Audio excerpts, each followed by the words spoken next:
1,000 years ago, the first settlers left Earth and formed the League of Free Worlds.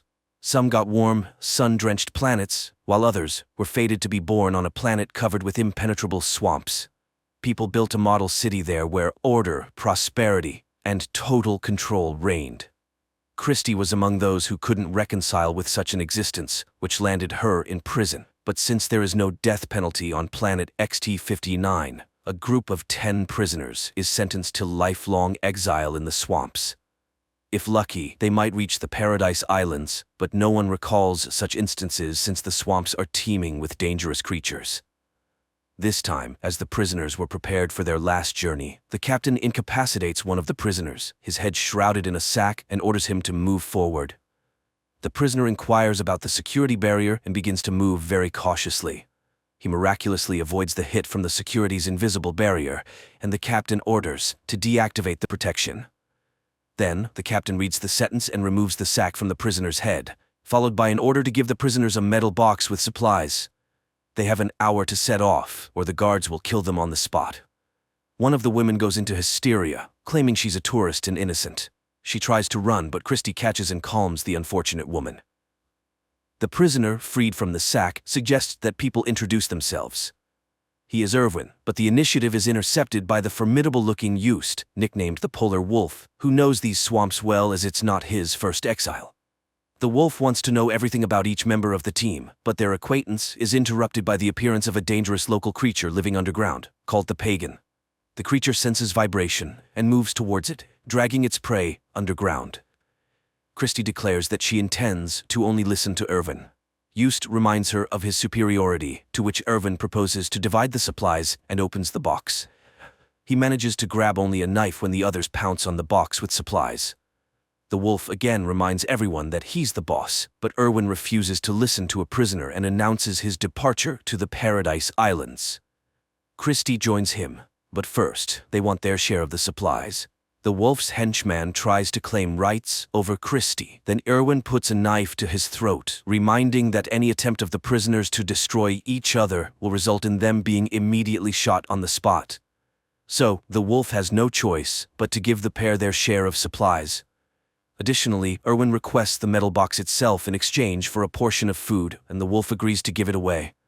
The wolf orders his group to prepare for the journey when Christie asks Irwin to help the helpless tourist. But he refuses. That woman is already dead, even though she doesn't know it. Irwin explains to Christie that she should go first because she is lighter than him, and he will be able to pull her out if she falls into the swamp. At that time, a voice from the fortress commands the prisoners to lave the shore. The wolf leads his team forward. Irwin and Christie tie a heavy box with ropes and also set off. Suddenly, a shot is fired from the fortress. People hide behind the rocks, and Irwin realizes that he was the intended target. He forces Christie to crawl out of the dangerous square. Along the way, the girl notices small, crawling creatures, but Irwin assures her of their harmlessness, suggesting they could be their food, which disgusts Christie. Soon, the pair reach a relatively safe place and confirm that Wolf's team is following their trail. Watching how Irwin calculates everything in advance and can find a solution to any problem, Christie worries, trying to understand who the man was before his exile. The girl doubts the existence of Paradise Islands, to which Irwin rightly remarks that then they wouldn't have tried to kill him. After all, the guards would have been sure that he would definitely die. And although it's his first time in the swamp, he is confident that he can find the right way. Meanwhile, the captain is reprimanded by the president for the advisor still being alive. Sergeant Matthias, who was the disguised prisoner, failed to eliminate the advisor. The captain reassures the president, stating the swamps are impassable. Meanwhile, Christie and Irwin find a small stream of clean water, and the girl washes her face, pondering her misfortune. Suddenly, Irwin asks Christie to freeze, but she thinks he's decided to take advantage of her. However, it turns out Irwin spotted the Pagan, which suddenly emerged from under the ground. Christie grabs a knife and cuts off part of the creature. After that, Christie treats Irwin's wound while sharing that she ended up in prison for standing up to an inspector who tried to force her into intimacy. At that moment, the wolf's group appears from behind the rocks. The man intends to take back the metal box, but Irwin takes the part of the creature cut off by Christie and uses it as an electric whip. The wolf realizes the situation is bad and decides to let them go.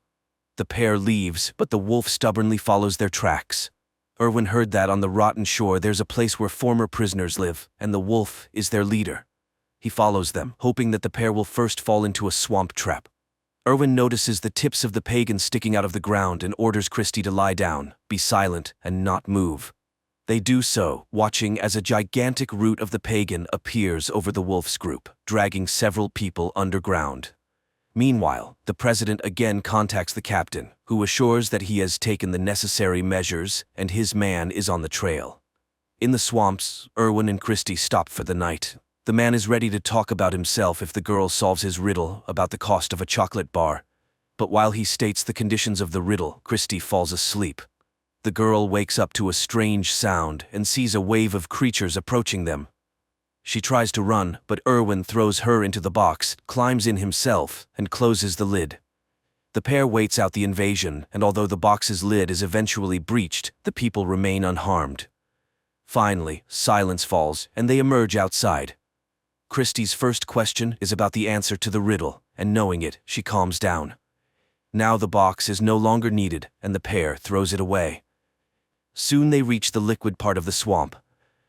Meanwhile, the remaining part of the wolf's group follows their trail, but Layla, realizing they might lose the couple, runs after Erwin and Christie. The wolf rushes after her and falls into a swamp pit. Here Layla slips up, saying that Erwin is a former presidential advisor and knows best how to act. Nevertheless, one of the prisoners, Jan, helps the wolf out. In the evening, Erwin sets up camp, forces Christie to eat raw tadpoles, and confesses that he was the president's advisor, but his conscience tormented him. He collected a lot of different information and wanted to tell the public about it. The authorities realized they couldn't get rid of him quietly and sent him to the swamps. But he managed to launch a virus into the control system, which can only be turned off knowing the code, and only he has the code.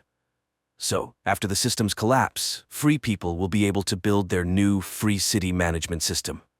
Christie reminds him that then they will definitely be looking for him, but the man is confident that by that time, they will already be on the islands. Meanwhile, in the city, the system begins to collapse. The communications satellites fail first. In the morning, Layla and those who left the wolf encounter wild people on their way. Hearing their screams, Christie curses whoever invented this method of punishment. Erwin admits that he did it because he thought it was humane. Christie breaks down and berates Erwin, urging him to burn himself so no one can learn his code. He starts screaming, calling the savages to fight to die, but no one comes out. Then Christie confesses that she was offered freedom for his death. Meanwhile, the wolf finds those hiding among the rocks of his group. To save herself, Layla tells about the offer she received to kill the advisor, after which a ship will fly for her. The wolf orders to find the sensor on her body. The girl runs away and dies in the web of a dangerous swamp fungus. Seeing that their spy is dead, the captain arms Sergeant Matthias and sends him on the advisor's trail. Meanwhile, another man from the wolf's group dies, and then Jan catches up with the couple, and distracted by him, Erwin falls into a trap to the wolf, who intends to exchange the advisor for freedom.